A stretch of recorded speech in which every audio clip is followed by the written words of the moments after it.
7 মাস পর খেলতে নেমে টানা 2 ম্যাচে 2 ডাক, যা আগে কখনো ঘটেনি 17 বছরের ওয়ানডে ক্যারিয়ারে।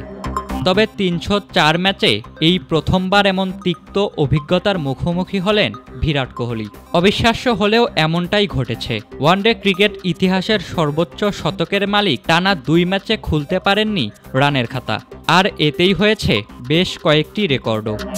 অস্ট্রেলিয়ার বিপক্ষে ওয়ানডে সিরিজে তেতো অভিজ্ঞতাই হচ্ছে কোহলির। সিরিজের প্রথম ম্যাচে 7 বলে কোনো রানের দেখা পাননি। এরপর ব্যাট পরিবর্তন করেন এবং ঠিক তার পরের বলেই মিচেল স্টার্কের বলে ক্যাচ তুলে সাজঘরে ফেরেন তিনি।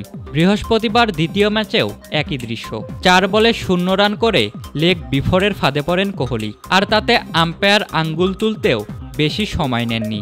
অপর প্রান্তে থাকা রোহিত শর্মার সঙ্গে কথা বলে রিভিউ না নিয়েই মাঠ ছাড়েন কোহলি।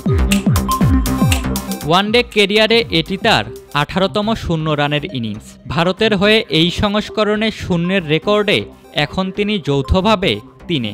18 বার শূন্যতে ফিরেছেন যুবরাজ সিং ও অনিল কুম্বলেও, আর 19 বার শূন্য করেছেন জাভাগাল শ্রীনাথ।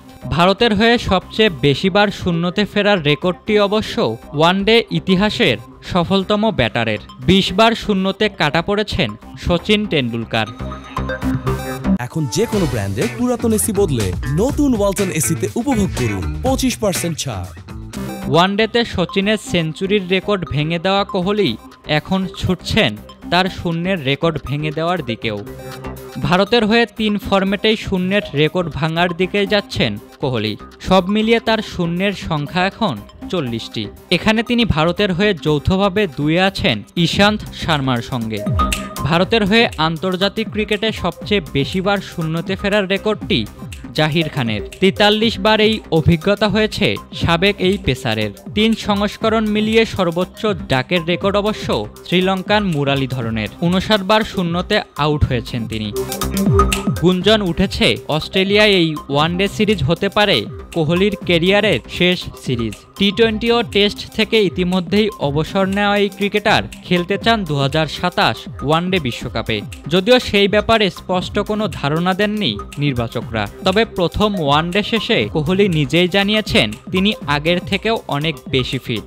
বলেছেন এই সিরিজের প্রস্তুতি হিসেবে করেছেন কঠোর পরিশ্রম। যদিও পারফরম্যান্সে তা দেখাতে পারেননি কোহলি। ইশতিয়াক মাহিন, ক্রিক ফ্রেন্সি।